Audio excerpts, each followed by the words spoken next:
میں حضور پیر طریقت رہبر شریعت منبع ولایت حضور پیر سیف الرحمن المعروف پیر مبارک پیر اچھی شریف رحمت اللہ تعالیٰ علیہ کی روح کو اقبال کے نظر پیش کرنے لگا ہوں۔ اقبال کہتا ہے مرد خدا کا عمل عشق سے صاحب فروغ، مرد خدا کا عمل عشق سے صاحب فروغ، عشق ہے اصل حیات موت ہے اس پر حرام۔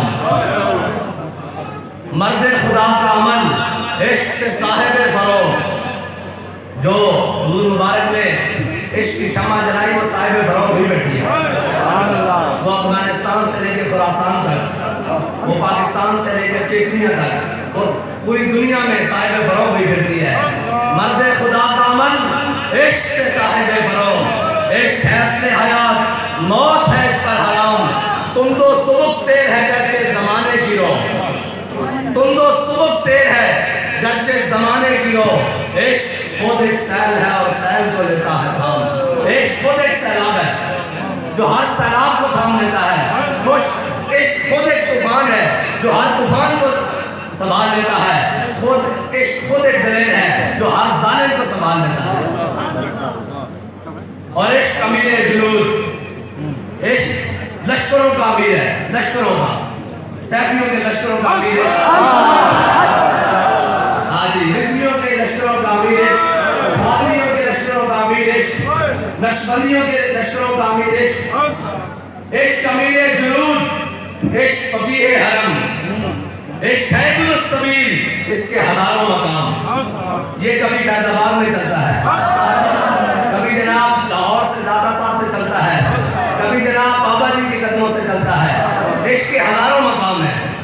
یہ جناب عشق عشق ہے، یہ عشق ہو تو پھر جناب مکے کی گلیوں میں حضرت بلال کو لٹا کر مارا جاتا ہے، پھر بھی زبان سے آہت آہت آہت کر صدا بلند ہوتی ہے، اور جناب پھر عشق کی ہو تو پھر بلال کعبے کی چھت کے اوپر چڑھ جاتا ہے۔ عشق ہے امیر جنود، کوئی تجریر کرنے کے لیے حاضر نہیں تھی، کوئی مقصد نہیں تھا، صرف حاضر ہوا تھا کہ میں جا کر وہ دیکھ کر آؤں جن کو حضور سید عالم صلی اللہ علیہ وسلم کی محبت کے لیے چن لیا گیا، جن کی قربانیوں کی داستانیں فیض آباد سے شروع ہو کر اور جناب وزیر آباد تک آتی ہیں، جنہوں نے ہر میدان میں صرف نعرہ لگنے کی دیر تھی، اپنا تن من دھن سب کچھ لے کر آئے۔ میں صرف ان کو سلام عقیدت پیش کرنے کے لیے آیا، کوئی مقصد نہیں، کوئی بات نہیں، کوئی سیٹ نہیں، کوئی سیاست نہیں، کوئی سب کچھ پڑے اس بلا میں میری بلا۔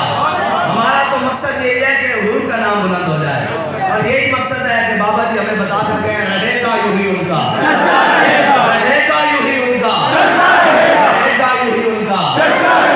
ایک دل ہے، میں آیا بڑے دلیروں کو نا کہ نعرہ میری چاستہ نہیں لگیا، یعنی نعرہ میرے مزاج کا نہیں لگا، ہاں زندان میں بھی لگ گئی شورش اپنے جنوں کی، اب سنگ مداوا ہے سا شفتہ سری کا۔ ہم نے تو جناب جیل کی سلاخوں کے پیچھے دیواروں کے پیچھے بھی آپ کی کان نہیں لگنے دی، اسلام تو بڑا بلند ہے نا، ہم نے کہا ہمارا کارکن جو دلیر ہو کر کھڑا ہے تو ہم بھی اس کے ساتھ کھڑے ہیں، اور آپ دلیروں کی وجہ سے ہم دلیر کھڑے ہیں۔ لبیک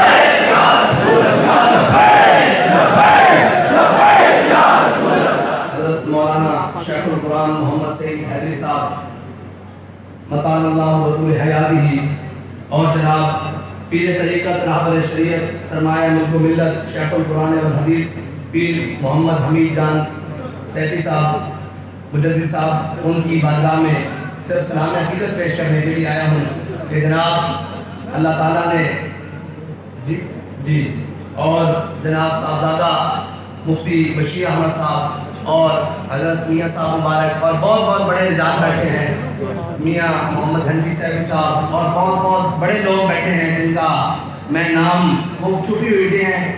میرے والد گرامی فرماتے تھے عمارت وہ نہیں ہوتی جس کا سامنے ظاہر نظر آئے، عمارت وہ ہوتی ہے جس کی بنیاد میں مضبوط ہو۔ بنیاد والے سارے میں چہرے دیکھ رہا ہوں جنہوں نے تمام مشکلات گھڑی میں آسانیاں ہوں وہ حضور کے دین کے لیے حضور کے دین کے ساتھ کھڑے ہوئے، اور پیر صاحب کی نظر سے ہم کہتے ہیں پیر صاحب کی جناب ذات کو پہچاننا تو بڑی دور کی بات ہے. پیر صاحب کی نظر سے آگے چمکتا ہوا ستارہ پیر سید سرور محمد صاحب. میں جذبات سے بھی ان کا نام لے سکا. ہاں وہ تو کمال ہے نا. لوگ ان کی ذات کے بارے میں بھی جاننا چاہیں گے. یہ تو ہمارے سرور شاہ صاحب ہی ان کو سمجھ آئیں گے.